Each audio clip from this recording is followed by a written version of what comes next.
pouco sobre a questão social para você, para a gente poder seguir aqui com o nosso assunto e cada vez mais entendê-lo, tá? Também vou trazer aqui para vocês, nessa parte do histórico, tanto a parte da questão social na Europa Ocidental, tá? Mas também no Brasil, porque há muitas particularidades da questão social aqui no nosso país, porque nós, né, somos muito diferentes da forma de desenvolvimento do capitalismo ocidental europeu, central que a gente fala, e isso traz certamente muitas outras variáveis para se pensar a questão social aqui. Bora aqui para a nossa linha do tempo. Eu fiz uma linha do tempo baseada na obra do José Paulo Neto, tá? Para pensar aqui a questão social, tá? Preste muita atenção aqui que essa linha do tempo vai te ajudar a ter uma visão bem geral sobre o assunto. Tudo começou em 1830, ou que José Paulo Neto fala ali, né, nas 3 primeiras décadas, a partir das 3 primeiras décadas ali do século XIX, que é o ano 1830. 1830, olha, a gente está saindo da Revolução Francesa. A gente está começando a ver ali os frutos da Revolução Inglesa, Revolução Industrial, e tem muita coisa nova acontecendo, tá? O mundo tá ali a todo vapor, literalmente. É a primeira vez nesse ano que vai ter a primeira ocorrência da utilização do termo, do conceito questão social. Inicia em 1830 e foi divulgada até a metade daquela centúria. A José Paulo Neto usa palavras difíceis, então até a metade daquele século, por críticos da sociedade e filantropos, situados os mais variados espectros políticos. Então, 1830 é quando se vê pela primeira vez o uso desse conceito questão social. E perceba que ele é usado de forma indiscriminada por diversas pessoas, por diversas ideologias. A expressão surge para dar conta do fenômeno mais evidente da história da Europa Ocidental, que experimentava impactos da primeira onda industrializante iniciada na Inglaterra, no último quartel do século XVIII. Trata-se do fenômeno do pauperismo. Então, a gente estava vivendo a Revolução Industrial, a Revolução Francesa, e lembre-se que esses 2 momentos históricos são 2 momentos cruciais para, né, a hegemonia da sociedade burguesa, né, do sistema capitalista. São esses momentos históricos que são considerados, de um lado, né, a Revolução Política, que é a Revolução Francesa, e do outro, a Revolução Econômica, que é a Revolução Inglesa. Vão ser aí um divisor de águas nesse novo sistema que estava se moldando na sociedade, que até então a gente via muito ainda, né, um sistema mais absolutista, ainda mais feudal de certo modo. Aí que a gente vai começar a ter realmente essa questão do trabalho, né, assalariado especialmente. Então vai ter um fenômeno muito novo que vai surgir na sociedade europeia que nunca se tinha visto antes, que é o pauperismo. É sempre bom falar que a Europa é um continente marcado por monarquias, né? Por sistemas feudais, por cidades muradas, por castelos, por uma certa elite, né, aí, econômica e política também. Então, pela primeira vez, começa a se observar o pauperismo.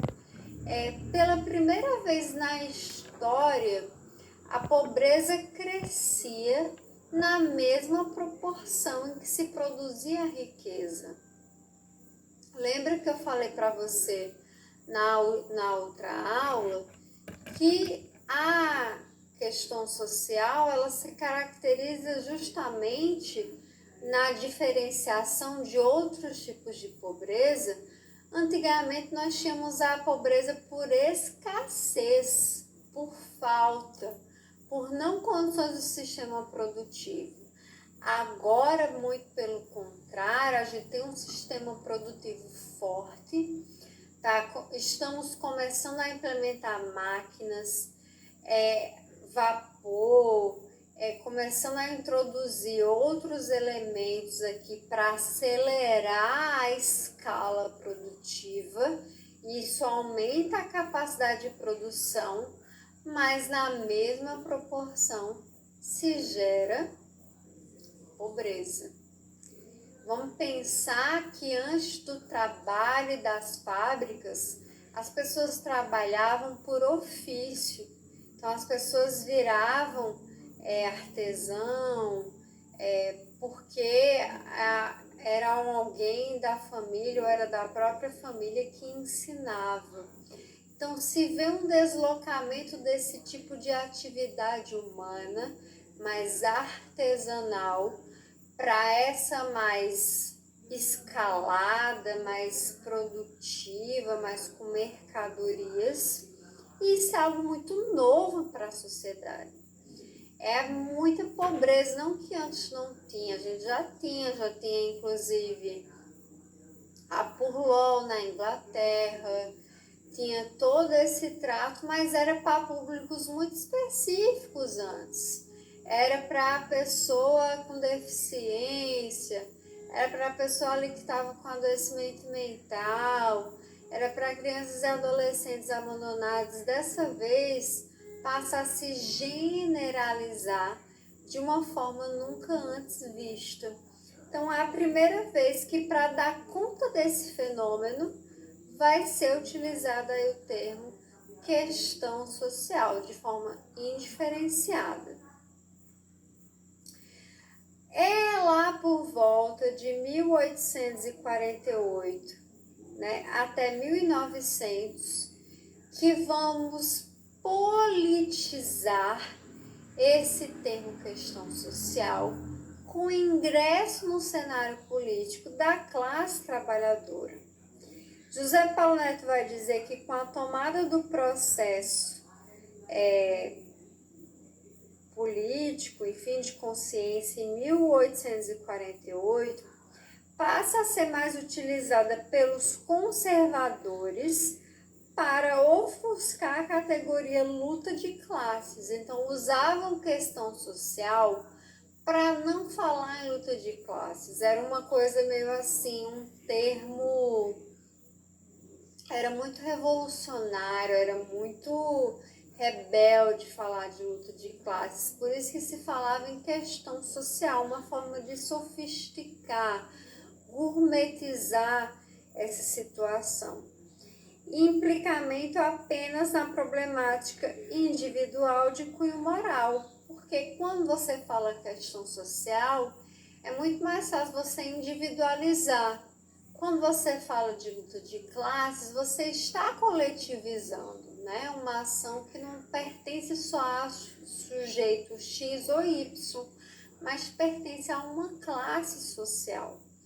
Em 1848, não por acaso, é quando nós vamos ter o grande momento chave da classe trabalhadora, que vai se tornar nos termos de Marx, né? Inclusive também com a publicação do Manifesto Comunista, mas de diversos outros momentos e elementos da Comuna de Paris, que a classe trabalhadora vai ingressar no cenário político e vai se fortalecer, né? Vai exigir de seus direitos, direitos políticos e civis, direitos de votar e ser votado, direito a, enfim, fazer diversas outras coisas que até então não se estava previsto, ou se estava era somente para quem detinha ali, né, o poder do dinheiro. Então, 1848 é um marco aí na luta social, na resistência social, na rebeldia política.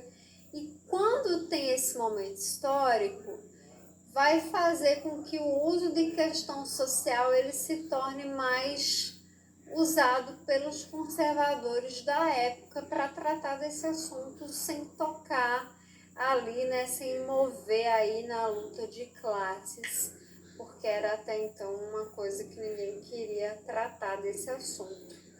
É nesse mesmo período, entre 1848 e 1900, que nós vamos ter as primeiras formas de intervenção, né, em seguros sociais, em políticas sociais, a partir do Beveridge. Isso a gente vai ver lá na aula de política social, mas também é quando tem muito adensamento das lutas políticas da classe trabalhadora, especialmente na Europa. Muito bom lembrar, tá, que no Brasil esse processo de tomada de consciência da classe trabalhadora, ele é mais tardio, até porque nesse momento aqui a gente não tinha classe trabalhadora, o que a gente tinha eram pessoas escravizadas. E aí a relação ela é também certamente desigualdade de exploração, mas um nível muito mais, né, pré-capitalista, se é que você me entende, né?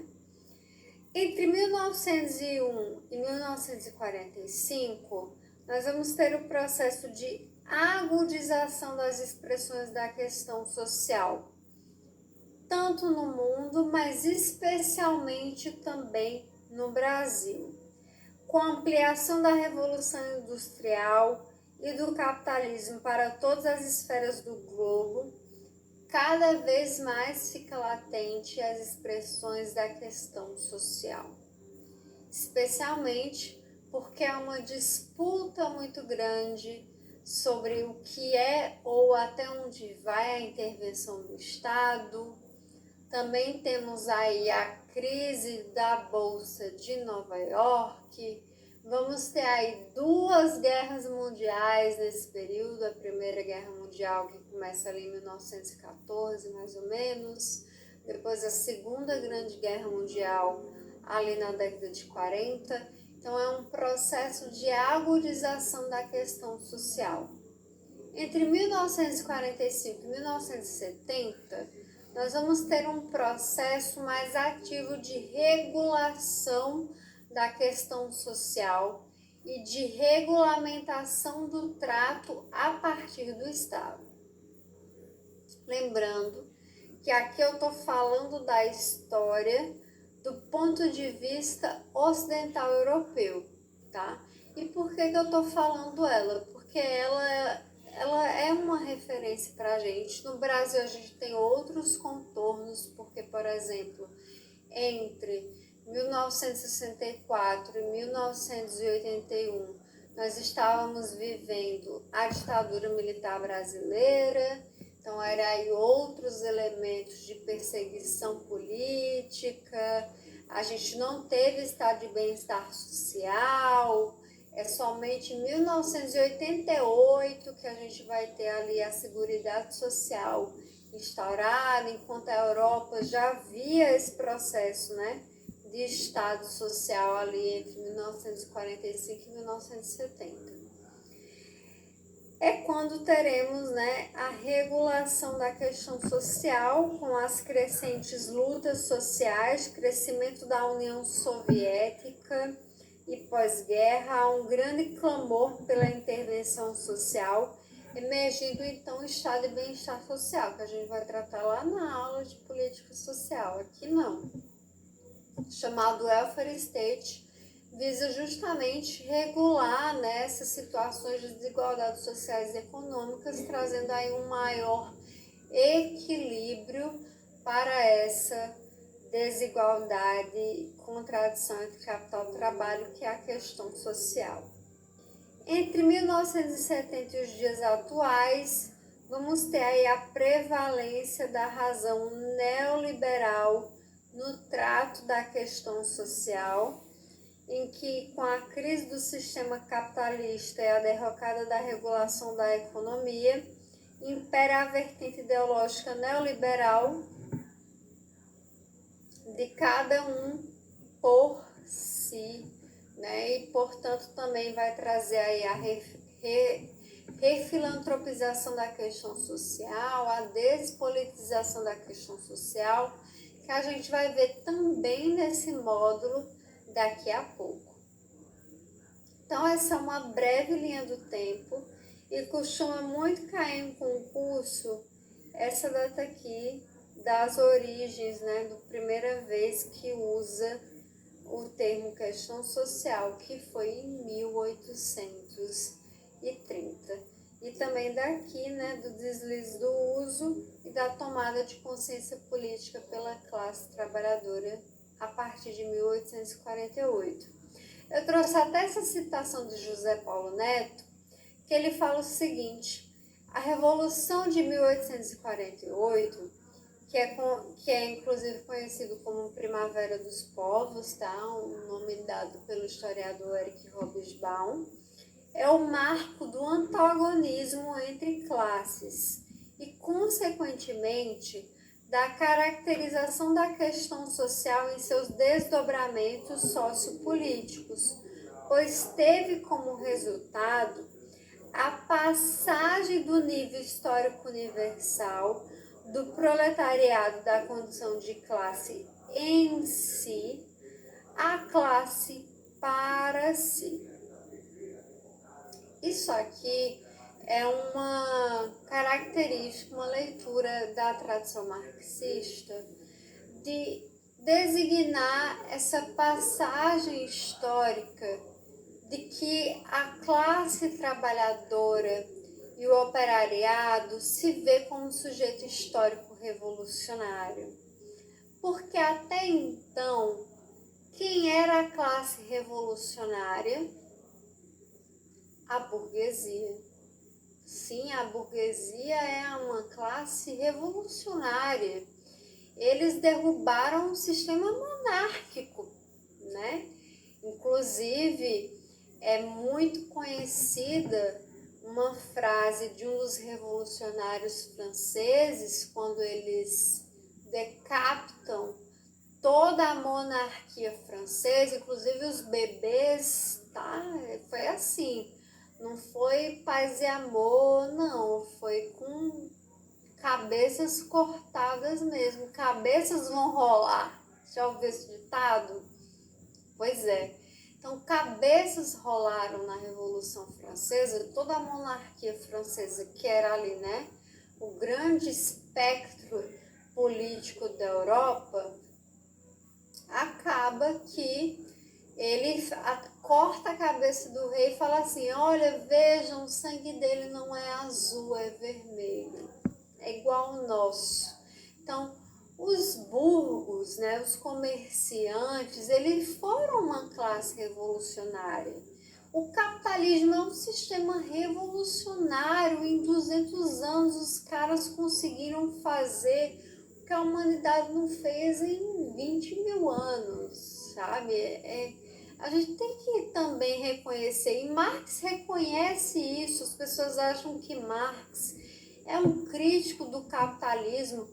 Marx, sim, ele critica a parte da apropriação privada, mas ele acha brilhante o sistema capitalista e como os burgueses derrubaram, né, a monarquia, aquele sistema atrasado, feudal, da Era das Trevas. Não à toa a gente chama de iluminismo esse período, né? A época das luzes, da ciência, da antropofagia, da centralidade no homem e deslocamento da visão mística e fantástica religiosa desse processo.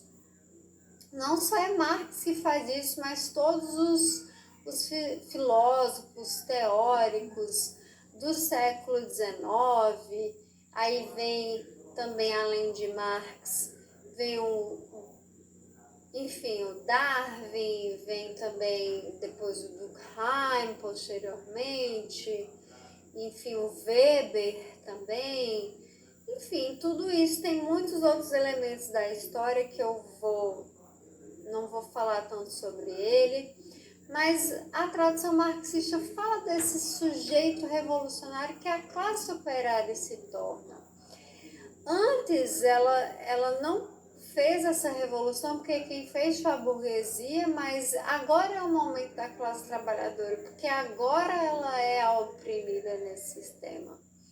Então, essa passagem de classe para si, em si, estamos em nós mesmos, numa consciência mais limitada, mais centrada em nós do para si, de entendemos a coletividade e é o nosso papel revolucionário mudar essa sociedade, que faz, né, essa mudança de consciência, porque lembre-se que questão social é essa rebeldia, é essa luta de classes, tá?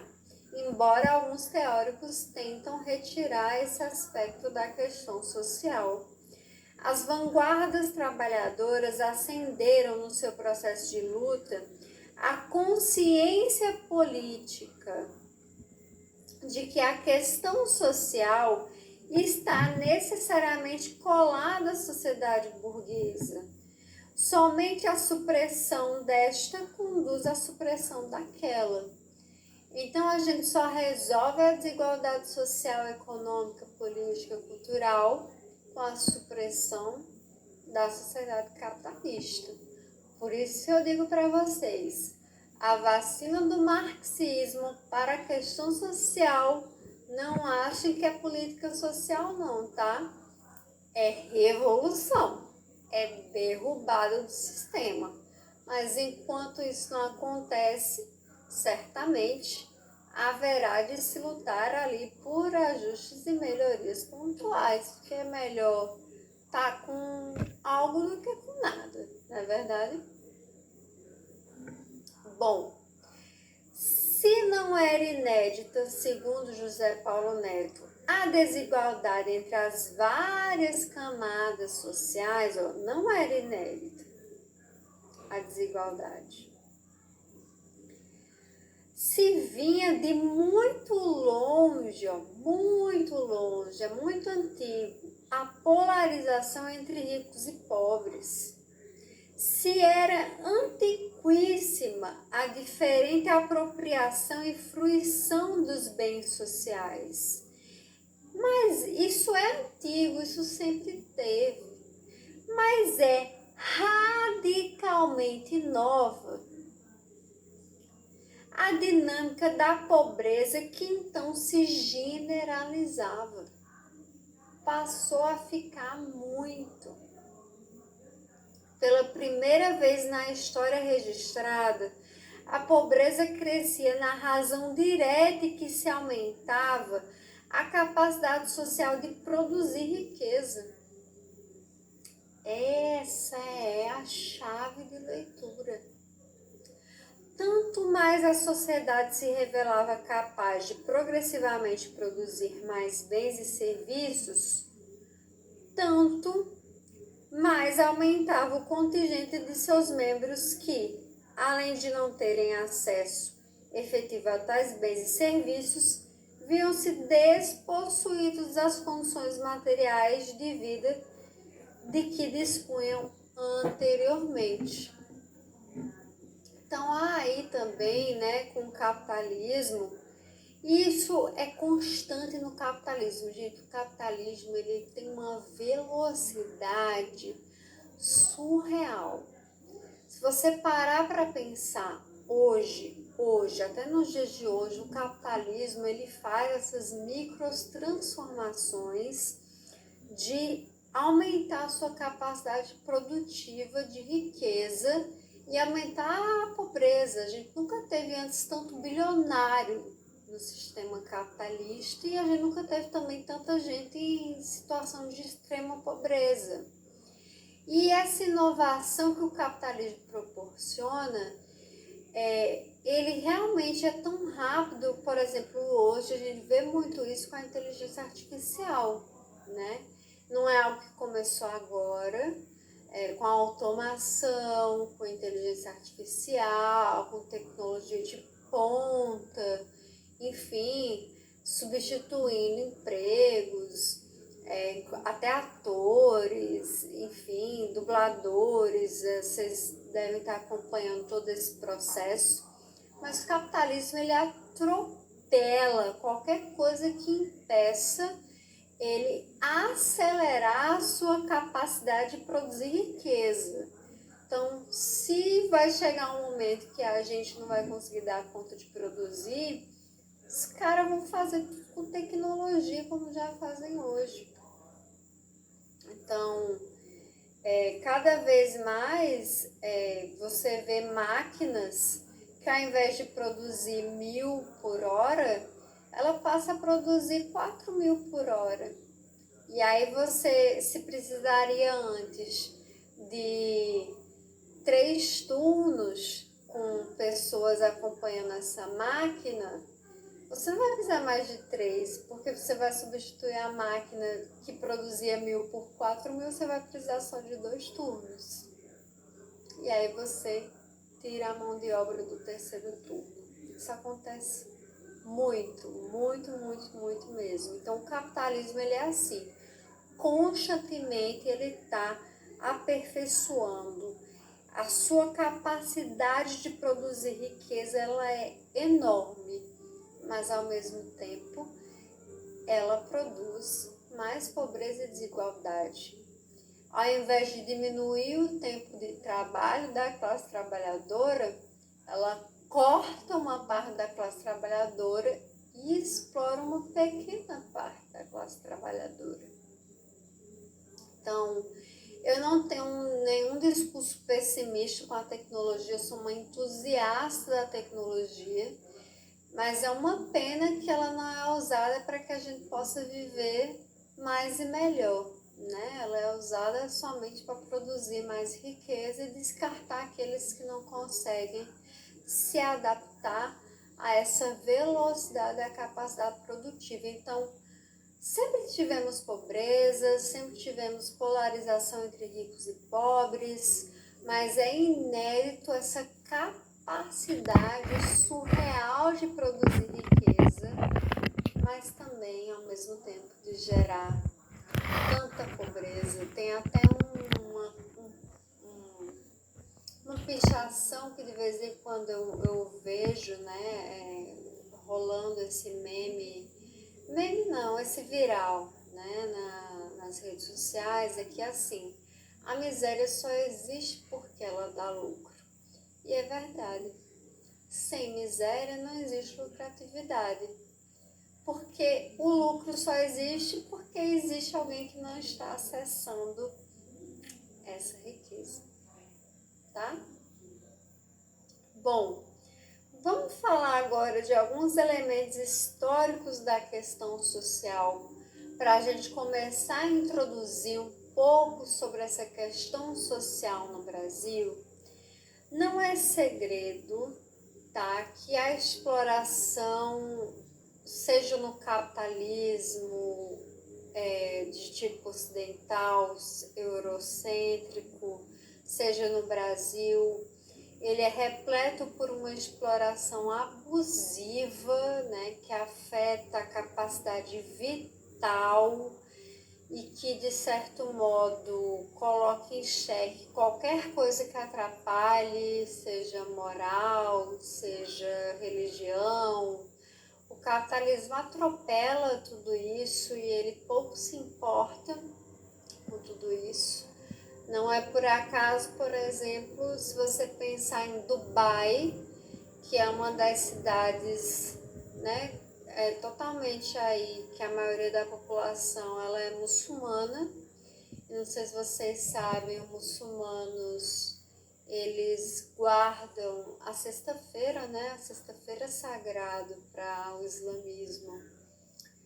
Mas o capitalismo, ele não consegue ficar sem trabalhar na sexta-feira, gente, porque as bolsas de valor do mundo todo trabalham nas sextas-feiras. Dubai teve que se adaptar ao capitalismo. Olha que interessante. Sexta-feira passou a ser um dia não mais sagrado, mesmo a maioria das pessoas sendo muçulmanas. Então até a religião, ela é atropelada pelo capitalismo, porque o capitalismo ele não tem tempo a perder com algo que faça ele perder a sua capacidade de produzir. E aqui no Brasil, né, especialmente no início do século XX, quando a gente vai ter essa substituição das forças de trabalho das pessoas escravizadas pelo trabalho assalariado, nós vamos ter aí, né, vários elementos para pensar essa questão social e a sua historicidade. O surgimento no Brasil da questão social, ela está relacionada à generalização do trabalho livre numa sociedade que é marcada pela escravidão em seu passado recente. E daqui a pouco eu vou falar melhor sobre essa parte da escravidão, das pessoas que são escravizadas, porque ela é estrutural para pensar a exploração do sistema capitalista no Brasil, especialmente. As condições de trabalho eram subhumanas e selvagens, uma exploração abusiva, com atenuantes cargas horárias de trabalho, sem nenhuma regulamentação. A gente não está falando de 8 horas de trabalho diárias, a gente está falando de 14 horas de trabalho diárias, tá? A gente está falando de trabalho de crianças que trabalhavam 14 horas diárias. Esse é o cenário no Brasil no início do século XX.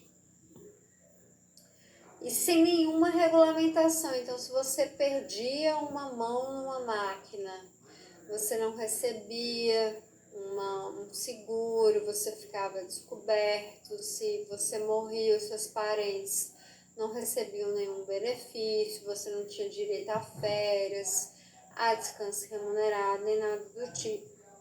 As lutas sociais da classe trabalhadora, portanto, colocam na cena pública a desigualdade, solicitando atenção e regulação, e solicitando ações que vão além da caridade da repressão. Ocorriam extensas jornadas de trabalho.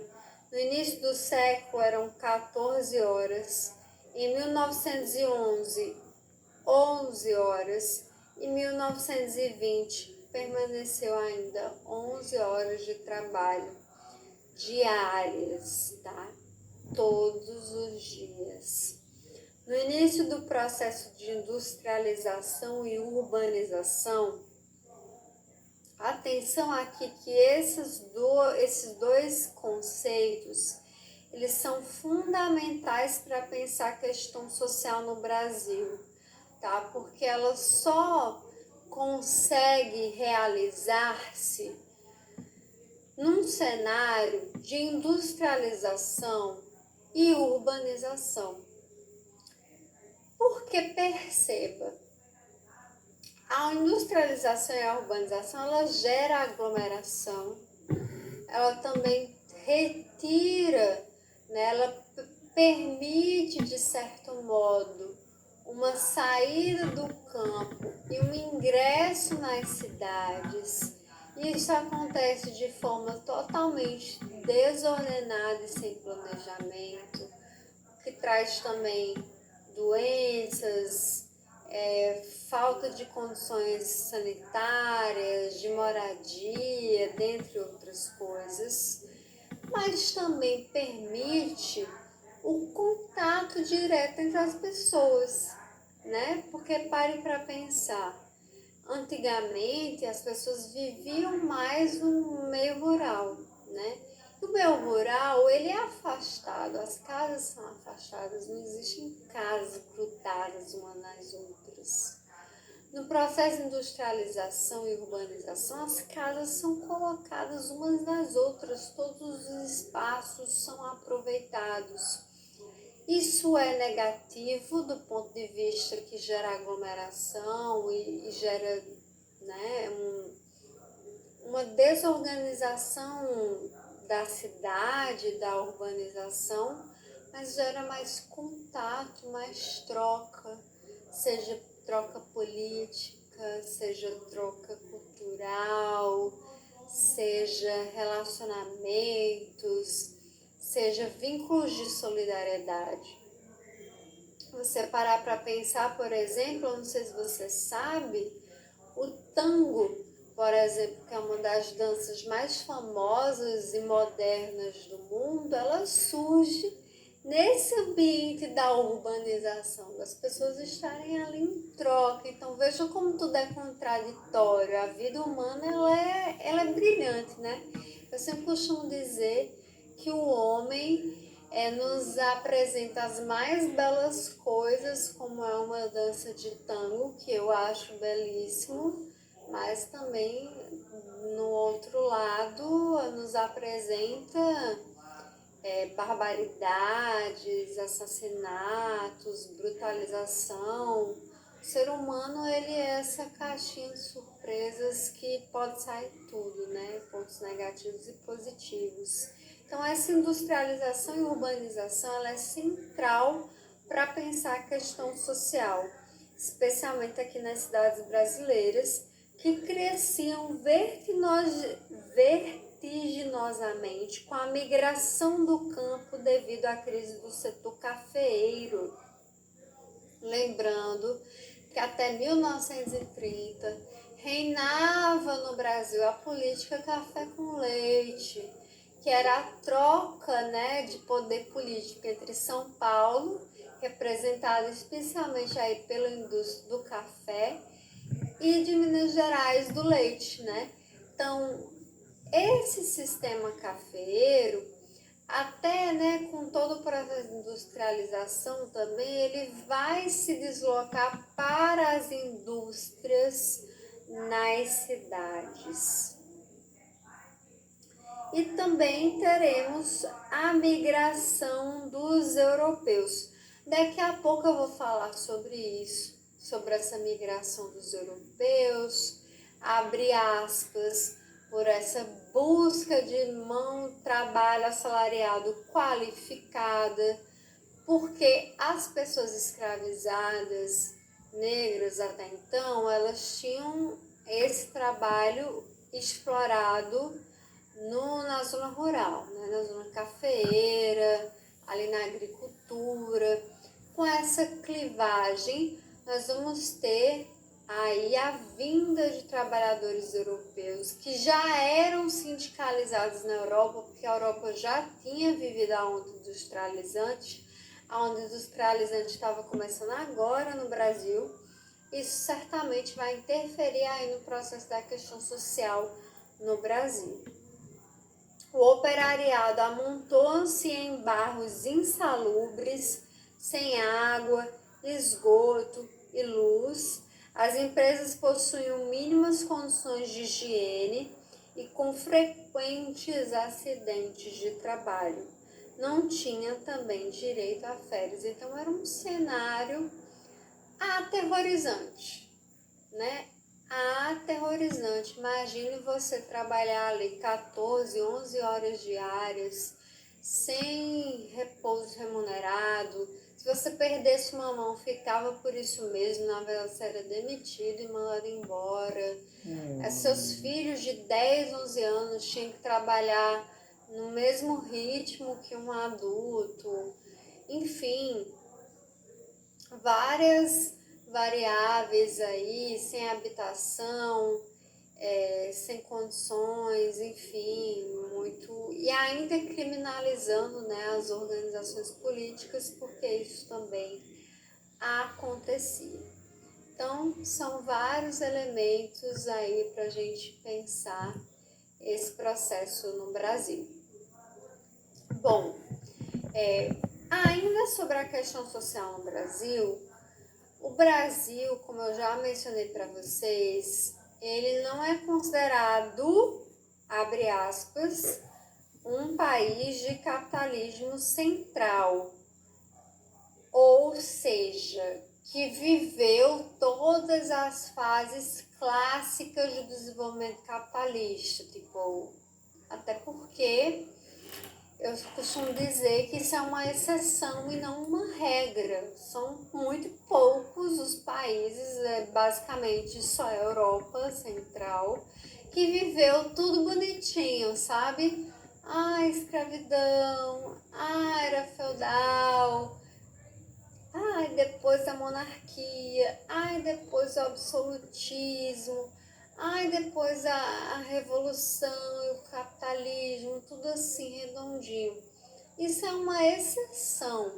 A maioria dos países, na verdade, foram expoliados e explorados por essas nações europeias, né? Diga-se de passagem, o próprio Brasil é um exemplo disso, os Estados Unidos também, como colônia, aqui também. Então tem toda ainda essa variável da gente ter sido, abre aspas, uma colônia de exploração, e isso, né, certamente interfere no nosso desenvolvimento capitalista. Até porque, vamos parar para pensar, quando que o Brasil virou uma república? O Brasil virou uma república no século XIX, no final do século XIX, e ainda no formato de revolução passiva, onde o próprio monarca declara independência, né, independência ou morte do Brasil contra o próprio Portugal, né, contra a coroa.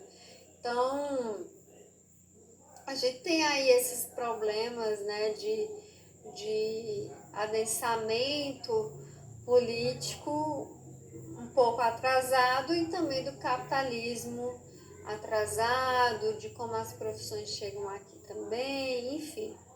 A nossa economia é perpassada por formas pré-capitalistas de exploração do trabalho, como, por exemplo, a escravização de pessoas negras, que só foram abolidas, e foram abolidas aqui, entre aspas, em 1888.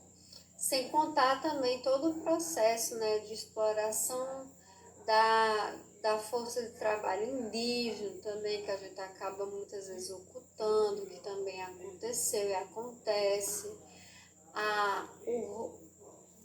O furto, o roubo das suas propriedades, das suas terras, enfim. Só foram abolidas, eu botei foram abolidas entre aspas, porque se tem esse mito, né, de que foi a princesa Isabel, num belo dia, ela decide assinar a Carta da Abolição. Isso é uma história contada pelo poder dominante.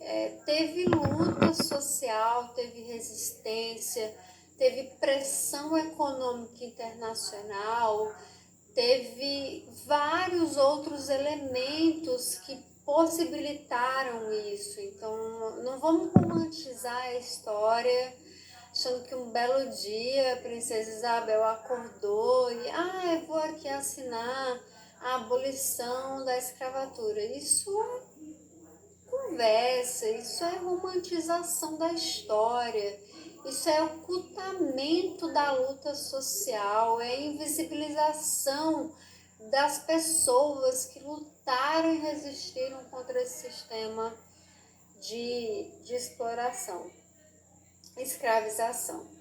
Logo, a questão social, especialmente no Brasil do Brasil, ela também é racial, tá? Ela tem elementos estruturais de raça, também como tem elementos da questão sexual, porque existe uma divisão sexual do trabalho. Foram as mulheres pretas, indígenas, que foram estupradas, que foram das elites exploradas, econômicas para que fizeram embranquecer a população desse país uma nação miscigenada. Eu vou falar sobre isso daqui a pouco. Então, tem esses elementos que a gente não pode ignorar, de raça e de sexo. Eles são centrais e não dá para pensar a questão social sem pensar estrutura escravocrata e patriarcado. Eles são centrais para a gente pensar o que é esse país, como que a desigualdade social representa, como é que a gente lida com ela e como que a moral se comporta diante delas. Com o processo de abolição, ocorreu não por coincidência, também vou falar daqui a pouco sobre isso, a vinda do trabalho imigrante para o Brasil. Eles não vieram por acaso, mas a partir de uma convocação do governo brasileiro e das elites econômicas para embranquecer a população brasileira, o que expoliava e colocava ainda mais à margem as pessoas que foram em outrora escravizadas. Então não ache que um belo dia os europeus, parte da classe trabalhadora europeia, decidiu vir para o Brasil. Vou lá para o Brasil, vou pegar aqui um navio, atravessar o Oceano Atlântico por dias e dias e dias e dias, pegar todo o meu dinheiro para investir nessa passagem porque eu vou para o Brasil. Houve uma política do Estado brasileiro de convocar essas pessoas, um marketing, literalmente um marketing, venha para o Brasil. O Brasil te espera, tem empregos, tem terras, tem propriedade para você, venha para cá, porque o objetivo era embranquecer a população brasileira. Por várias questões, enfim, então, e isso expoliava as pessoas que foram escravizadas, já aí com um estereótipo, um preconceito. E foi criado vários preconceitos, é preguiçoso, não gosta de trabalhar, que você já deve ter ouvido falar alguma vez na sua vida, porque isso permanece estruturalmente na nossa cultura. Sabe por quê? Isso foi ontem. Isso tem 100 e poucos anos, gente. Isso está ainda na memória, na cultura, em palavras que a gente usa, que a gente às vezes nem nota, né? Que tem um tom racista ou patriarcal de dominação, com piadas, enfim. Então, realmente é isso. Para a gente finalizar essa parte, vou fazer essa citação da Santos e na próxima parte eu vou continuar esse assunto, explorando um pouco mais ele para vocês. O processo brasileiro difere inteiramente do europeu, é totalmente diferente, gente, embora tenha elementos similares. Que é um modelo clássico, né? Na Europa aconteceu aquela transição clássica do capitalismo. O capitalismo brasileiro avança devagar, aproveita as brechas para avançar mais rápido, transige sempre com as relações políticas mais atrasadas e as econômicas que as asseguram. Manobra, recua, compõe-se. Gera uma burguesia tímida que prefere transigir a luta débil e por isso tímida, que não ousa apoiar-se nas forças populares senão episodicamente, que sente a pressão do imperialismo, mas receia enfrentá-la, pois receia mais a pressão proletária. Então, essa é a grande aí questão social no Brasil, que nós temos A verdade, a burguesia brasileira ela é dividida também. A gente tem uma burguesia brasileira voltada para o mercado exterior. A gente tem uma burguesia brasileira também nacional, mas toda ela, de certo modo, ela é muito atrasada, né? Pare para pensar que não tem pauta mais burguesa do que os direitos individuais liberais, como, por exemplo, legalização da maconha, legalização do aborto e várias outras coisas, inclusive reforma agrária, que é uma coisa que os Estados Unidos já fez há muito tempo atrás, mas o Brasil ainda é atrasado em entender e ver que essas, na verdade, são demandas para o desenvolvimento capitalista e os próprios capitalistas não conseguem ver isso, preferem a monopolização da concentração da terra e são eles que dominam, né, a política, o poder econômico, no final, né, quem paga a banda escolhe a música. Então, são alguns elementos para a gente pensar. Tem vários outros, tá, gente? A gente poderia ficar horas e horas e horas conversando sobre os elementos que particularizam a questão social no Brasil, da burguesia brasileira, das resistências e lutas políticas brasileiras, da questão racial. A gente vai continuar um pouco na próxima parte dessa aula e eu te espero lá para a gente continuar esse assunto.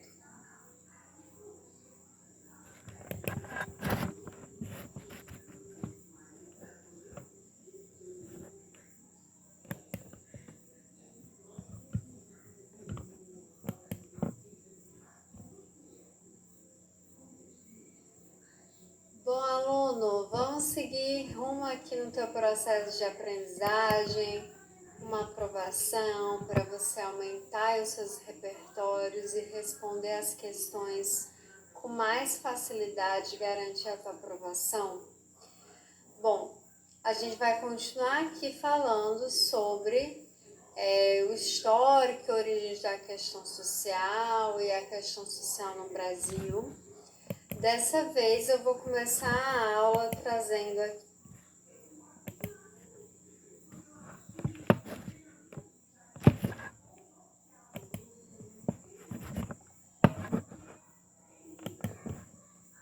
uma obra que se chama A Redenção de Cã.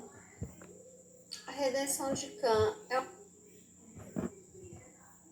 uma obra de 1895 de Modesto Brocos e Gomes.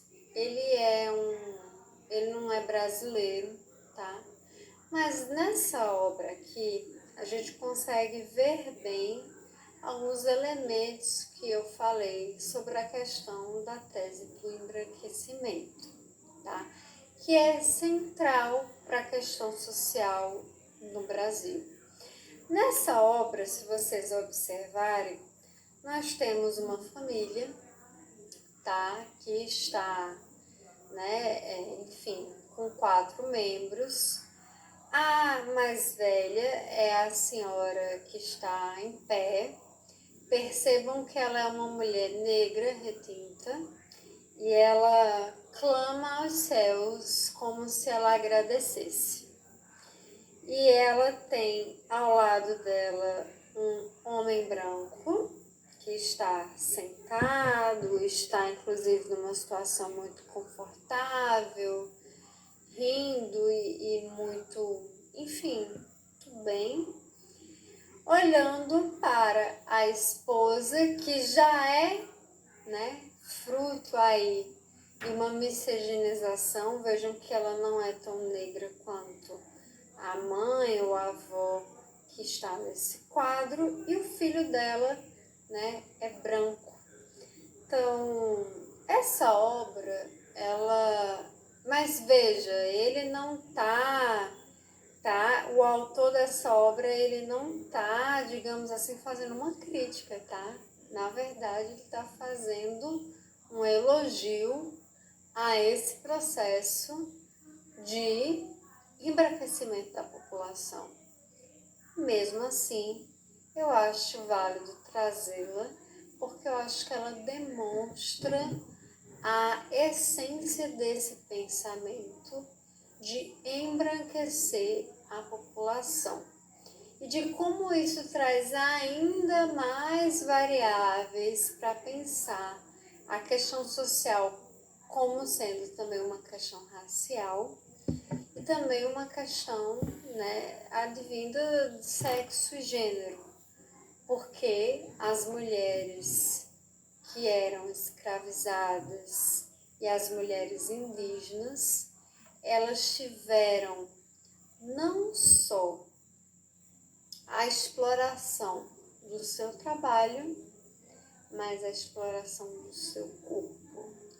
Então, aí a gente tem outros elementos para pensar como essas mulheres foram utilizadas, né, para fins de reprodução, para fins de exploração de desejos dos senhores.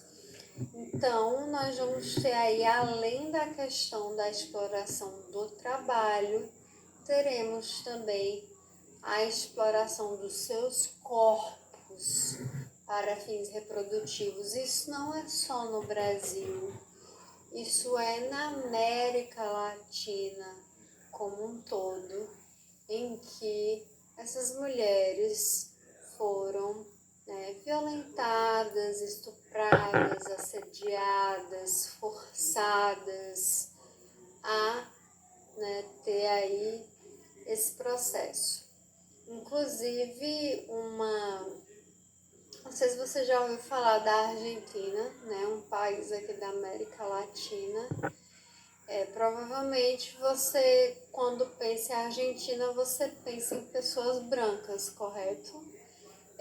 Certamente a Argentina teve muita migração europeia e sim de pessoas brancas, porque são brancos, mas teve uma pesquisa recente de uma parcela de DNA da população, que foi feito gratuito. E, gente, a maioria da população da Argentina tem sangue indígena nas veias, mas são brancos. Você sabe o que isso significa, né? Isso significa que houve um estupro em massa de mulheres indígenas na Argentina, e isso aqui também é no Brasil, que você, com certeza, todos nós temos, né? E isso, gente, não foi consensual, pode ter certeza absoluta. Existe aí esses traços, né, de exploração dos corpos para fins reprodutivos e também por causa da tese aí do embranquecimento, que foi, eu não estou falando uma tese teórica, tá? Eu estou falando de uma tese científica de uma figura brasileira chamada João Batista de Lacerda. Ele era um antropólogo e médico, ele foi para um seminário de raças em Londres e ele defendeu abertamente a tese do embranquecimento, da miscigenação, como sendo a saída para o Brasil. O Brasil, ele tinha que mudar a sua cor, ele tinha que ser miscigenado. Ele não poderia ser negro ou indígena, senão não prosperaria, tá? Então tem esses outros elementos que eu quero trazer para você pensar e você abrir aí o seu horizonte de pensar como a desigualdade social ela é conformada no Brasil, tá? Eu trouxe aqui uma citação de duas autoras que eu gosto muito, né, que é a Cisne. Mirla Cisne é uma referência na discussão de gênero no serviço social, e a Josiane Santos, né, que eu já tinha trazido ela em outro momento, e elas falam o seguinte: somos síntese de um passado de dominação e exploração com raízes na escravidão, no colonialismo e no patriarcalismo. Da mesma forma, também somos síntese de um passado de lutas e resistências que repousam suas raízes, opressão e resistência, integram profundos processos de realidade na luta de classes no país. Então, é indissociável pensar a questão social no Brasil não dá para pensar se não pensarmos nas pessoas que escravizamos, na questão patriarcal, enfim, toda a desigualdade social, isso se relaciona, não tem como a gente negar. Então, além da questão do trabalho, que é central, da classe, temos aqui novos elementos para pensar em escravidão, colonialismo e patriarcalismo. Continuando aqui novos elementos para pensar a questão social, suas origens, seu desenvolvimento histórico no Brasil, vamos ter uma outra categoria, uma outra análise da Josiane Santos, que ela traz na obra dela, que eu já trouxe aqui sobre aquela questão do conceito de categoria, que é a questão do desemprego. Para ela, tá, o desemprego é uma expressão central da questão social.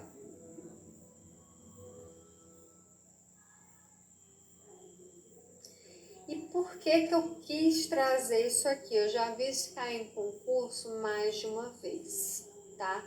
Então, sempre que falar da tese da Josiane Santos, ela vai trazer como elemento central a questão do desemprego no Brasil, mas certamente ela vai aliar isso também à questão da escravidão, né? Porque não é por acaso que as pessoas que têm maior taxa de desemprego, né, são negras, enfim, a questão do patriarcado também, ela vai trazer tudo isso na discussão dela, tá?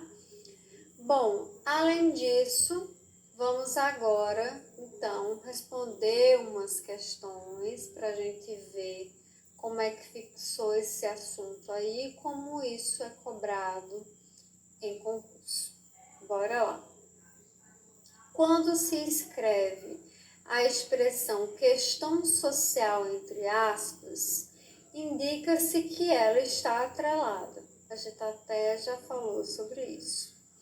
Primeiro, ao cuidado necessário com a expressão frente à sua gênese conservadora.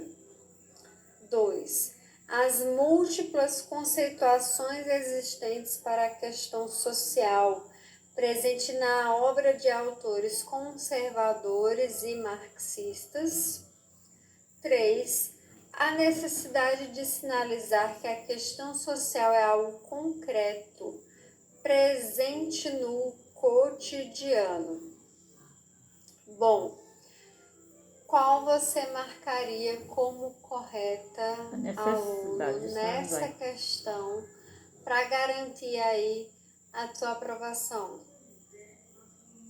Se você respondeu que 1 e 2 estão corretos, letra A, você acertou. Lembra que eu falei que a origem do termo questão social é muito genérico, é usado por diversos espectros e pessoas, de ideologias e posicionamentos políticos diferentes? Então, é aspeados pela perspectiva marxista, porque se tem aí um cuidado frente a uma expressão que tem origem conservadora, porque a perspectiva do marxismo é crítica, ela é ali na luta de classes. E sim, o 2 está correto, porque existem várias conceituações de questão social, existem vários significados, várias concepções desse conceito. A 3 está errada, porque para o método marxista, né, a questão social não é concreta. Como ela é um conceito e não uma categoria, o que é concreto não é a questão social, mas sim as suas expressões. E o pauperismo que seria concreto. Fechou? Próxima questão. Vejamos aqui.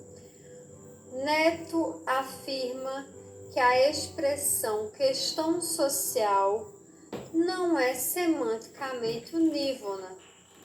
Ao contrário, registram-se em torno dela compreensões diferenciadas e atribuições de sentido muito diversas. Acerca dessa discussão, assinale a alternativa correta. Lembra sempre, aluno, de pausar a aula, tá? Antes de responder, para ver se você vai testar mesmo. Não copia de mim não a resposta, tá? Pausou o vídeo, respondeu? Bora ver a pergunta. Alternativa correta. Letra A. A expressão questão social tem história antiga, começando a ser utilizada na metade do século XVIII. Errada. Errada. Se você prestou atenção naquela linha histórica que eu trouxe, foi a partir de 1830, a partir da terceira década do século XVIII. Não foi na metade, não foi a partir de 1850, foi a partir de 1830. Olha aí, 20 anos, uma diferença boa. B. A nova questão social descortina-se a partir das mudanças da dinâmica societária ocorridas a partir do século XIX. Atenção! Para Neto e para a tradição marxista, não existe uma nova questão social. O que existe são novas expressões da velha questão social. Por isso, isso daqui está errada. Daqui a pouco, inclusive, a gente vai ver sobre isso, é porque eu estou me antecipando e mesclando aí para te testar. C. A questão social está relacionada com o desdobramento de problemas sociais que a ordem burguesa herdou. Errado. Primeiro, a questão social na perspectiva marxista não se trata de problemas sociais e tampouco de problemas que ela herdou, porque nós vimos que a questão social, ela justamente diferencia-se da pobreza em comum, da desigualdade em comum, porque ela é própria da sociedade capitalista. Então, não herdou. A sociedade capitalista inaugurou essa nova forma de desigualdade social que advém da exploração da força de trabalho e da apropriação privada da riqueza que é socialmente produzida. Letra D. A questão social é constitutiva do desenvolvimento do capitalismo. Correto. Não se suprime a primeira, conservando-se a segunda. Correto. Letra D é a nossa resposta correta aqui, tal qual José Paulo Neto fala. Bom, assinale a alternativa incorreta acerca do tema questão social, e ele trouxe aqui as peadas.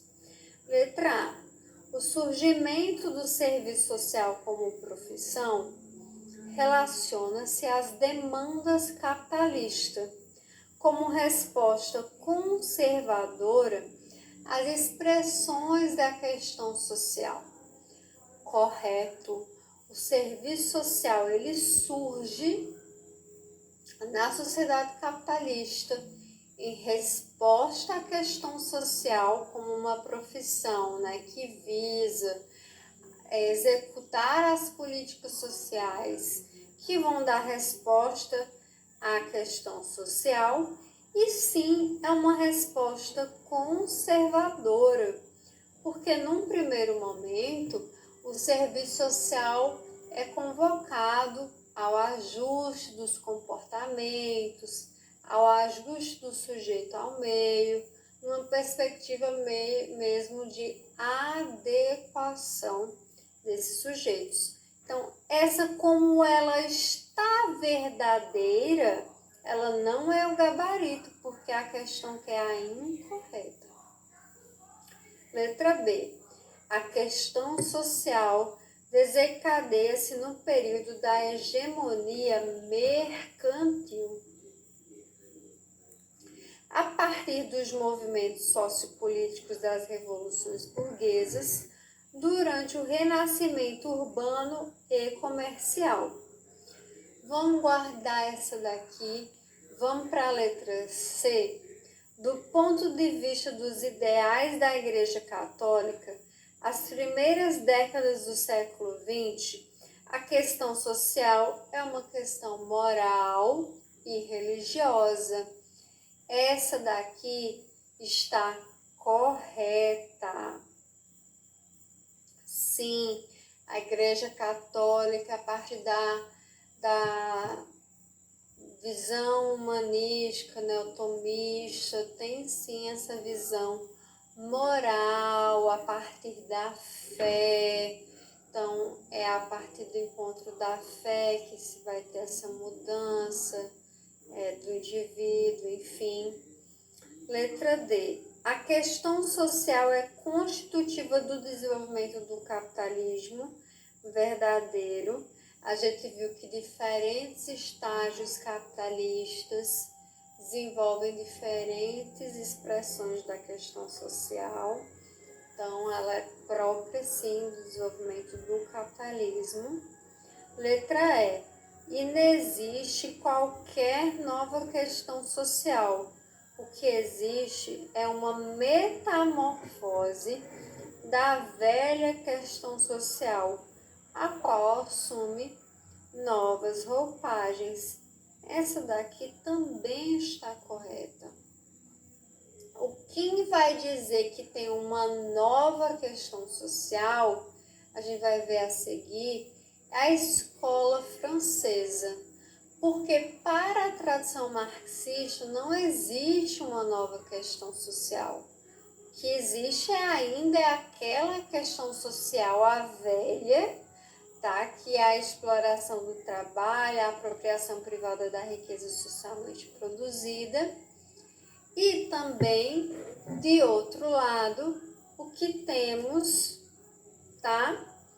é que tenha novas roupagens, novas expressões, porque diferentes estágios capitalistas produzem diferentes níveis de expressões da questão social.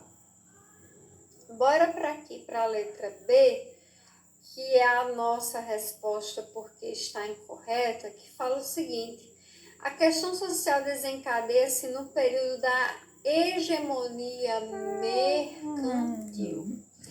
E aqui está o erro, porque não é hegemonia mercantil, é o capitalismo em seu estágio industrial comercial.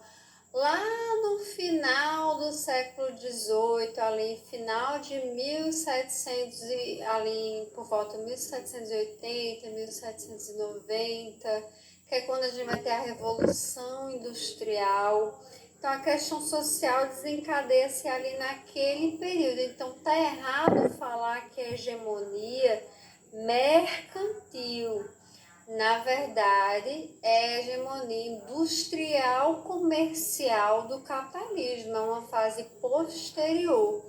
Então, esse detalhezinho aí do mercantil foi o que deixou a questão errada. Pois bem, meus queridos, minhas queridas, terminamos mais uma aula. A gente se vê na próxima aula em que a gente vai falar sobre questão social e serviço social e entender aí essa relação entre ambos. Te vejo na próxima aula. Bom, aluno, vamos seguir rumo aqui no teu processo de objeto do aprendizagem. trabalho.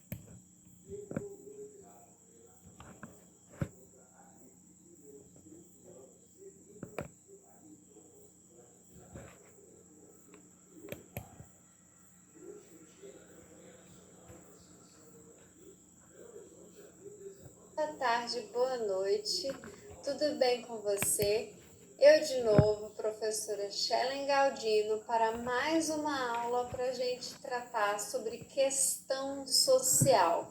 Nós já vimos ao longo desse módulo como questão social é um conceito importante para o serviço social, que representa as desigualdades econômicas, a rebeldia política, as lutas sociais, a denúncia da classe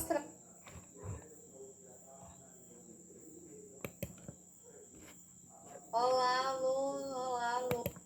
Tivesse aqui de contradição entre as classes sociais, ó, combina mais com o lógico marxista, aí sim estaria correto. Letra D. Da teoria social marxista, a questão social é indissociável da teoria social marxista. A gente viu que questão social nem pertence à teoria social marxista. Que pertence à teoria social marxista é pauperismo, é lei geral de acumulação do capitalismo, é a exploração do trabalho. O marxismo, ele adota a questão social, mas entre aspas, com muitas ressalvas, e ressignificando e reescrevendo o que é questão social. Que a priori questão social vai ser trazida por pensadores, né, mais conservadores, que vão falar sobre questão social. Mas o marxismo sabe que questão social não é uma questão social, ela é a exploração do trabalho, ela é a apropriação privada da riqueza socialmente produzida. Então, a questão social nem pertence ao lógico marxista. Então, a gente pode dizer que não faz sentido dizer que ela é indissociável da teoria marxista, então está errada. Letra E, das configurações assumidas pelo trabalho. Olha, tem tudo a ver com o que a gente falou até aqui. Questão social é fruto da contradição entre capital e trabalho. Não existe questão social sem esse conflito, essa desigualdade entre as classes, que uma depende da outra, é uma relação que, inclusive, o serviço social está nessa relação contraditória. Uma depende da outra. A classe trabalhadora, de certo modo, depende da classe do capitalismo, da classe capitalista, porque não detém os meios de produção. E a classe capitalista que detém os meios de produção depende da força de trabalho para fazer criar essa riqueza, a mais-valia, o lucro. Então, letra E aqui é a nossa resposta.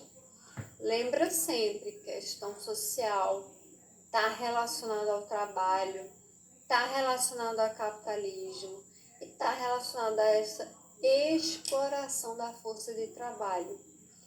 Pois bem, terminamos essa parte sobre definição.